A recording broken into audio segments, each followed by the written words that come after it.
So I did this quick calculation. The average cost for a personal trainer is the Apple Watch Ultra costs. So if it can do some, all, or even more than a personal trainer, maybe it's worthwhile investment, or maybe I'm just looking for a reason to justify spending £849.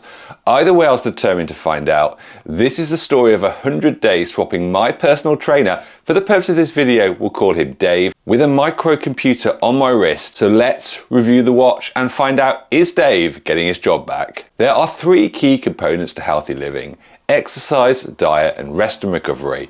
And in today's review, we'll dive into how the Apple Watch Ultra has helped me with all three. Now, we publish follow along home workouts of this channel every week, as well as workout gear and videos on how you can make the most of fitness features of the Apple Watch. So if you enjoyed today's video, do consider subscribing. So starting off with how good, useful, and helpful is the watch in gym workouts.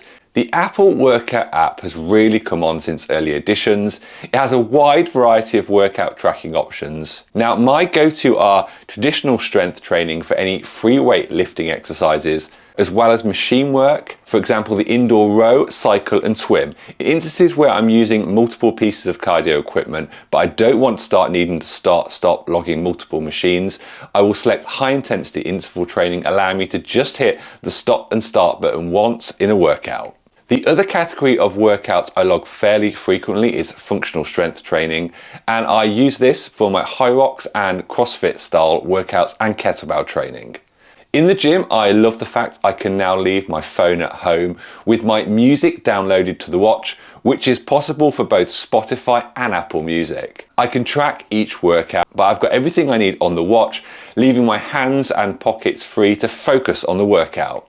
Now, watchOS 9 has brought with it the ability to pair and sync the Apple Watch with an increasing number of different manufacturers' treadmills, ellipticals, and indoor bikes. We have a number of videos on how to connect the Apple Watch to techno gym equipment, so do check out those at the end of this video if helpful. The orange action button that is unique to the Ultra model has been helpful in speeding up the process of logging multiple different types of workouts or exercises in one single session, as it means I don't need to keep going back to the home screen, locate and open the workout app every time. In the home workout environment, the Apple Watch feature I most frequently use is to record either outdoor runs, HIIT sessions, and for creating follow-along workouts for this channel that track active calories and heart rates through the workouts, allowing both me and you, while doing the workout, to have a specific target for calories burnt in mind and a heart zone intensity will work for. I'll be uploading more of these Apple Watch integrated follow-along workouts in the future. Now, one of my favorite features of the latest version of the Apple Watch workout app is the zones feature. Zone 1 is 50 to 60% of your max heart rate. Zone 2, 60 to 70. This is really good for fat loss, as our body uses fat for fuel instead of carbohydrates. Zone 3, which is the 70 to 80% moderate. Zone 4, 80 to 90, so HIIT style sessions that can really send our metabolism into overdrive. And lastly, Zone 5, very hard HIIT sessions between 90 and 100%. This is a great addition and a helpful indication at a quick glance of where the intensity of a workout or exercise and how that might impact your body and metabolism as a result. In terms of recovery, I log and track my mobility recovery sessions post-workout. For this, I use the app Pliability, which has an Apple Watch integration, meaning my heart rate and other metrics during these mobility recovery sessions are all being recorded and taken across into the workout tracker and Apple Health app. If you'd like to know more about the Pliability app and how we use it for recovery, you can check out our full review at the end of this video, and also grab your free 7-day trial of the app using the link in the video description. Now on to the night shift. When I'm resting, how is the Apple Watch working? I came to the Apple Watch Ultra from an Apple Watch Series 3, when the only way I could track my sleep was via a third-party app. I'm pleased to see that Apple has addressed this, and we now have a pretty good built-in sleep tracking capability within the Apple Watch itself. What I found really helpful with this data is it gives you a great starting point for knowing every day how much sleep you've had versus how much you think you need, And knowing that helps me plan the intensity, duration, and the type of workout that's going to best suit and fit the capacity that I've got as a result of the quality and the amount of, for example, light versus deep sleep I've had the night before. A real game changer between the Apple Watch Series 3 and the Ultra for me has been the battery life. I can now use my watch for both day and night for 2 to 3 full days without needing to charge it. Now, if you found this video helpful so far and you decide you want to buy an Apple Watch, you can do so using the variety of links for different types of Apple Watch in the description. So in terms of diet, the Apple Watch takes practically all the guesswork out of how many calories you and I have burned each day, which can be really helpful planning how many calories I need to aim to eat based on how much I've moved each day. The Apple Watch breaks down all of the calories you burn into 2 categories. The first being active energy and the second being your resting energy. Your resting energy is also known as your basal metabolic rate, which in simple terms is the calories that any human burns just to stay alive.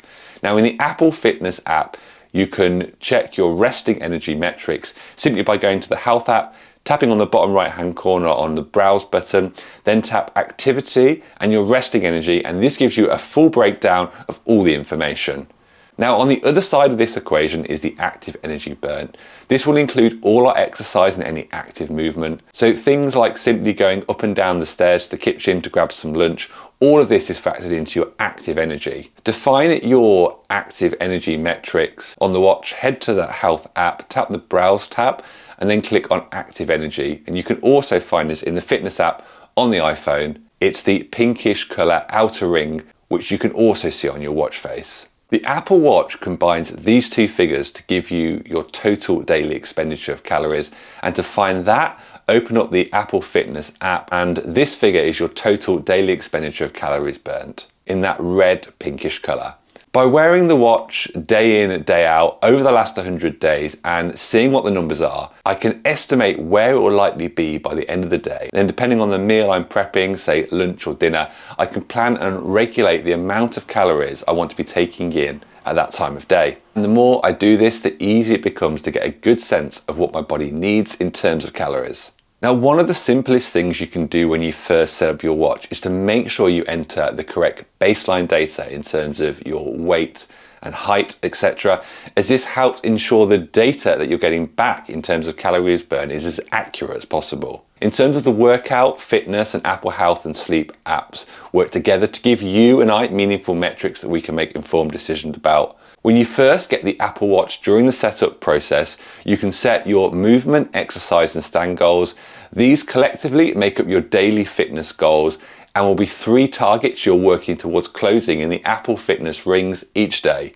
In terms of how each app interacts with each other, all the individual workouts you track and record in the Apple Watch Workout app feed through to the Apple Health app. And here, all that data from the watch is combined to give you a bigger picture overview over the week, month, and 6 months of how consistently you're keeping active. Within the Health app, there are a few tabs that bring this information together. For example, under Activity, this collates your workout data, daily move, exercise, and stand goals, along with your daily step count, as well as the amount of flights of stairs, and your active versus resting energy expenditure metrics. This is a helpful place to get an overview of how this is all impacting my ability to close my Apple Fitness rings each day. Now, the Sleep tab gives me an overview of the type, duration, and quality of the sleep I'm getting over in a day, a week, a month, or even a 6-month period of time. Noticing things like the impact of alcohol on the quality of sleep, I can see the hard data on the reduction in deep sleep that results from this, and this is a helpful reminder that it does have an impact as much as I might want to ignore it. The Health app tabs gives you an overview of your health rate metrics.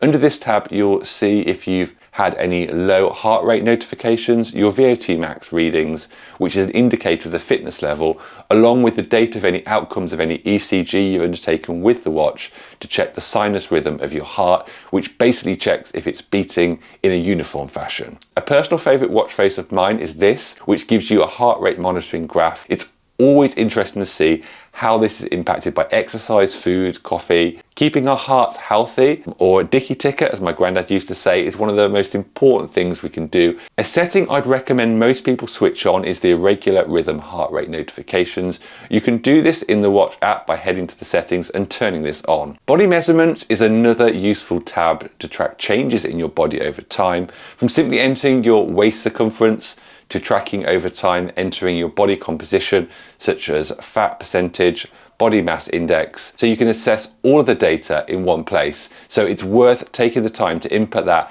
to help your watch work even more accurately. So what about the Ultra versus other models? Is it really worth the price difference? The price tag difference is large, $849 versus $249 of the SE. And is that worth it? Well, the answer to that is highly subjective. Whilst the Apple Watch Ultra is marked as an extreme sports watch, I won't be taking it deep sea diving or alpine hiking anytime soon.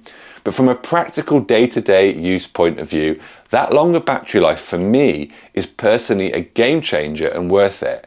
It allows me to get a lot more out of my watch. I can get at least 48 hours of continuous heart, workout, rest, sleep monitoring in one single charge without having to take it off. With my older Series 3, the hassle of needing to charge it so frequently was something that would just put me off using it altogether, and it could remain idle off my wrist, just sat by the side of my bed for days at a time. The significant longer battery life of the Ultra has meant I'm more inclined to keep it on my wrist all the time, which in turn means more workouts measured and more data and metric points to inform decisions, whether that's about sleep, diet, or the next workout. So has it replaced my personal trainer?